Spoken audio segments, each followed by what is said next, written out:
things we love the most rarely come easily. They ask for your time, patience, and sometimes even a piece of who we are. Kaya, that's why it costs so much to care. Because love was never meant to feel cheap.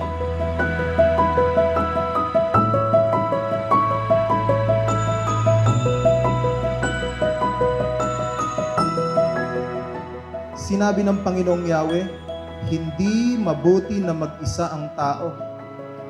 Gagawa ako ng isang angkop na kasama at katulong niya.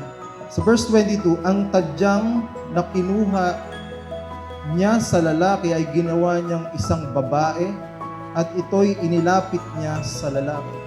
Sinabi ng lalaki, sa wakas, narito ang buto ng aking mga buto at laman ng aking laman. Ito ang dahilan kaya iiwan ng lalaki ang kanyang ama't ina upang sumama sa kanyang asawa sapagkat sila'y nagiging isa.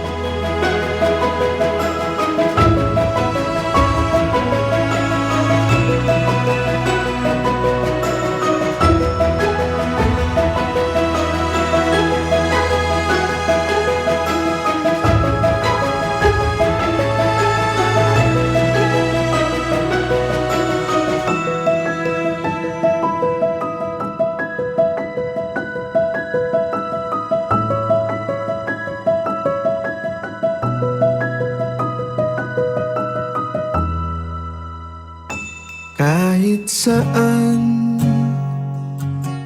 To my love, Vincent.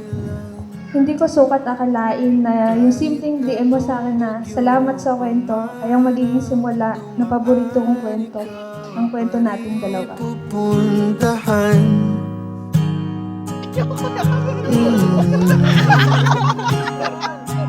Gusto ko lang sabihin sa iyo na proud ako sa lahat ng sakripisyo mo, sa lahat ng effort mo, at sa pagmamahal mo na patuloy mong pinaparamdam sa akin. Saksi ako sa pagsubok na nalagpasan mo at mga laban na naipanalo mo. Saksi ako sa mga oras na mahina ka, at saksi rin ako sa mga oras na malakas ka. Saksi ako sa lahat ng tagumpay. Ikaw pa rin ang uuwian.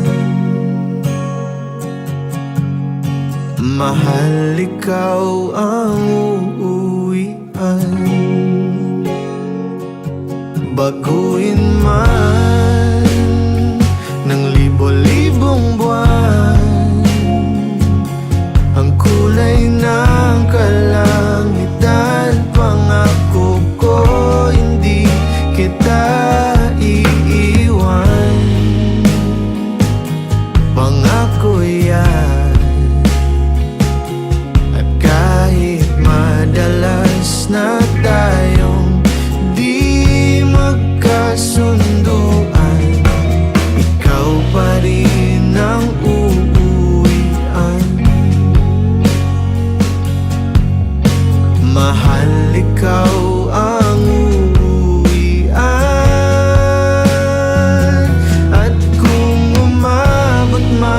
sa dulo at tatanda na tayo. Kaya sa araw na ito, pinapangako ko na pipiliin kita, mahalin araw-araw, aalagaan kita, magsisilbing sandigan mo sa hirap man o ginhawa. Sasamahan kitang harapin ang lahat ng hapon sa buhay nang magkasama tayong dalawa. Thank you for believing in us. And thank you for being my greatest blessing. I love you today, tomorrow, and for all the days to come. This is just the beginning of our journey together. And I can't wait to see what the future holds for both of us. I love you, Lord. Ikaw pa rin